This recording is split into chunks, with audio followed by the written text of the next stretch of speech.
Gatwick's second runway has been backed by the UK government. And we're going to read into this more from the BBC, you guys. Let's go.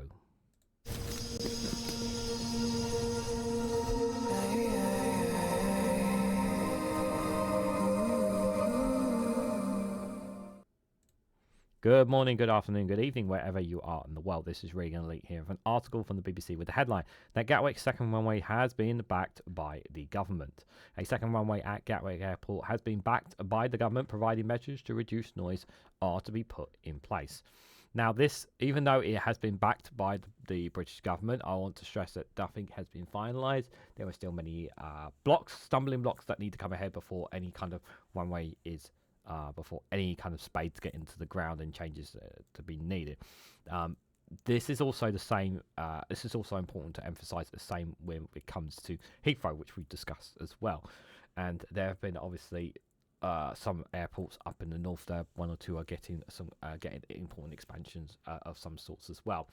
Now. Do I agree with this decision? Now, I didn't agree. I don't agree. I still don't agree with the expansion at Heathrow. And I said that I would rather have the expansion at another airport personally. However, this also, like I said in the video with regards to this, I said this goes against my principles. It goes against my principles of believing in climate change and the continuation of reducing of emissions. Now, if airplanes weren't producing so much emissions, I'd probably be a little bit more inclined. But even though there has been progress has been made in reducing emissions from airplanes using new materials and liquids and whatnot of different types of oil and such when it comes to the engines and whatnot, this still doesn't change the fact that they are still producing emissions. It doesn't change the fact that emissions are still being poured out by these planes. It is still happening. We know that it is still happening and it is still problematic. But the argument will be, again, growth. It will bring in growth, drive up business, blah, blah, blah, blah, blah. This is the rhetoric that you will get from Labour when it comes to this, which is why the government will be supporting this, because obviously it means growth. But like with any airport expansion, we're talking about a very long period down the road. So is this something that I think that that Gatwick needs to have? I would be... Like, the thing is, I want to say yes, but a part of me just can't say that because of my principles. So I can't say yes to this because of my principles. It's just this. For me, I just want to see us move in the right direction when it comes to reducing emissions. When it comes to the situation around climate, because we want to head towards net zero. This is something that the majority of people want. Obviously, we don't want it at the expense of bills, but we know that things right now are not very good. And and I'm all for improving business and whatnot, but I have reservations about this. And not only that, because this is another thing as well. You always have to think about the people around these airports. What people have to put up with when they are living around airports. It's a nightmare for people who live around airports, and what they have to go through as a result of living by these airports as well. It's very, very noisy for them. So a second runway at Gatwick Airport has been backed by the government, providing measures to reduce noise are put in place. So the Transport Secretary Heidi Alexander said she was minded to approve the expansion. Some MPs, local authorities and residents are strongly opposed. The airport wants to move its northern runway, which is currently only used for taxiing or as a backup, and make it operational by the end of the decade. Transport Secretary's support does not guarantee the expansion will go ahead, as it would still need planning permission. If permission is granted, it would start almost immediately. The BBC understands the £2.2 billion expansion will be funded through private investment. Now, this is another big... So this is also quite a big difference when it comes to Heathrow here, because they already have a second runway, and we'll see it on the map anyway, but they're not technically using it as fully operational. So perhaps maybe there is more of an incline to go ahead with this than Heathrow, in my opinion. But we know the government wants both anyway. I am issuing a minded to approve decision that provides some additional time to seek views from all parties on the provisions prior to a final decision, Alexander said in a written ministerial statement on Tuesday.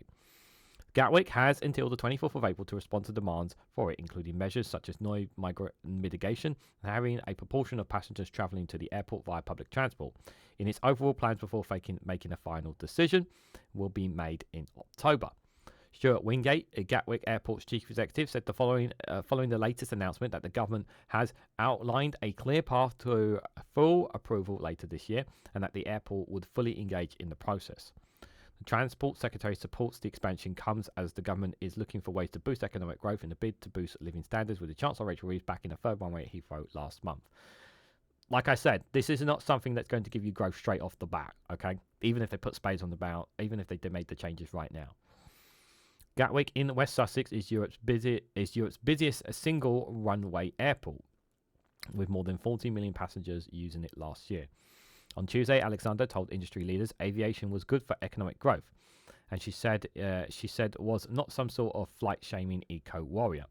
The growth arguments for expanding Heathrow and Gatwick, the UK's two largest airport, differ with the former catering for more freight traffic related to international goods trade.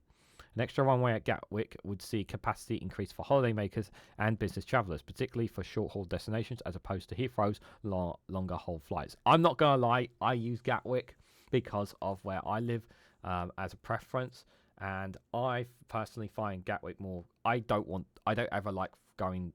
The last time I went to Heathrow was an absolute nightmare.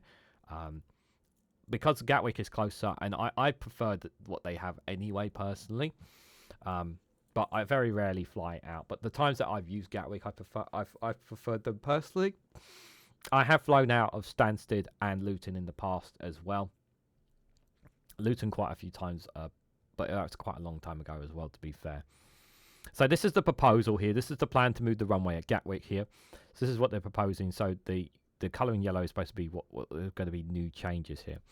So the main runway is there. And then this is the northern runway moved 12 metres north to allow for more flights.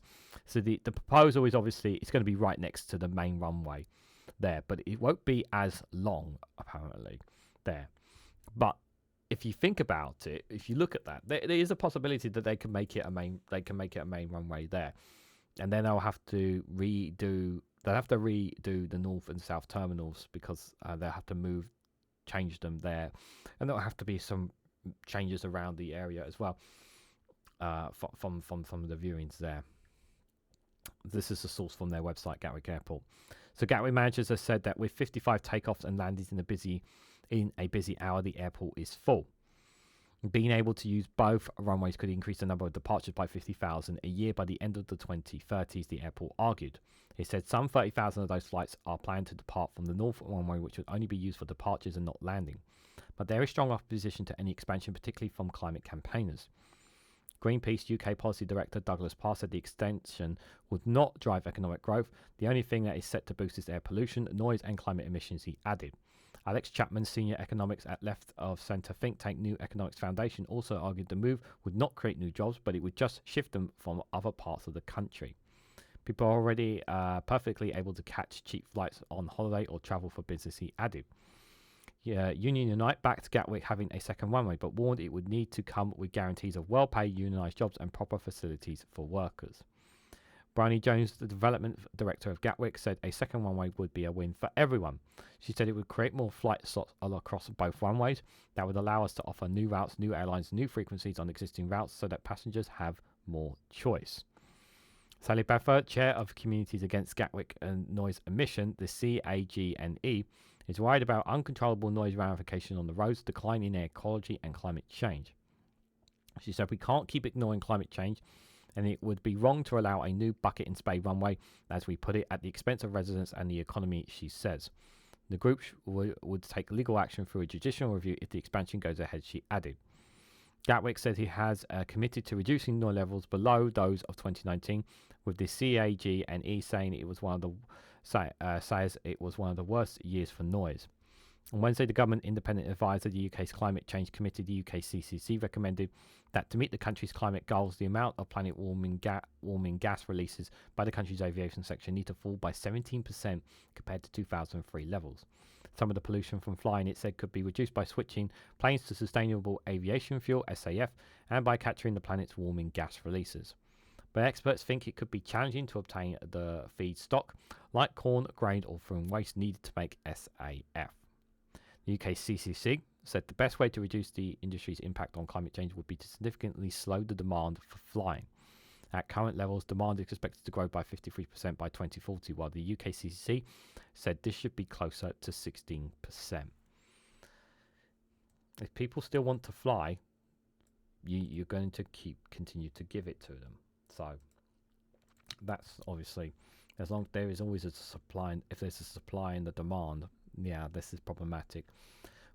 But the other thing for me, like, is we should be utilizing more of the Eurostar, but it's the Eurotunnel. But we know it's expensive. It's expensive for people to use. You know, that channel there, like, if money wasn't a factor when it comes to travel, if money was not a factor, I would have a tunnel built from here, from England all the way to Norway or even to Denmark. You know, like rail tunnels like that, to give passengers and holidaymakers more options rather than having to fly out to Europe, that they could travel by train or, I don't know, long bridge or tunnel or whatever to Europe. Personally, that's what I would prefer. But I know these are just fantasy projects that are in my mind, and they would cost billions and billions, or even trillions of pounds of taxpayer money, which nobody's going to really approve of such a thing. But like I am not as resistant against a second runway for Gatwick, given where it's placed. I am still have like she says in there, I have conservations. I can't speak around the residential area. She speaks for them. Those who live in that area speak for them.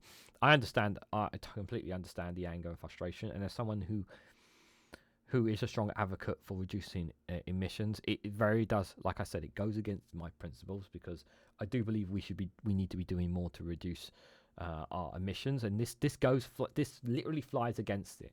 It literally flies against it, and I don't say that with the pun either. On that, I hope that the government knows what he's doing, but if I'm honest, I really don't think this is the right decision. If I'm honest, it just feels like to me that the number one priority is growth, and nothing else matters. It really does come across that when you think about this decision. But what do you guys think? What do you guys make about the government backing a second runway at Gatwick Airport, just like they are backing a third runway at Heathrow Airport? Do you think it will get through? Do you think it will pass? Do you think there'll be too many barriers? Let me know your thoughts and more on this one down in the comments section below. Now, if you found this video informative or helpful in any way to you, please hit that like button. It'd be greatly appreciated. Share it across social media so others are notified of this video. Subscribe if you haven't to, the link as well. It really does help support the channel. And check out my other links down below as well, or join the membership for as little as 99p. Thank you all so much for watching, and I hope to catch you all very, very soon.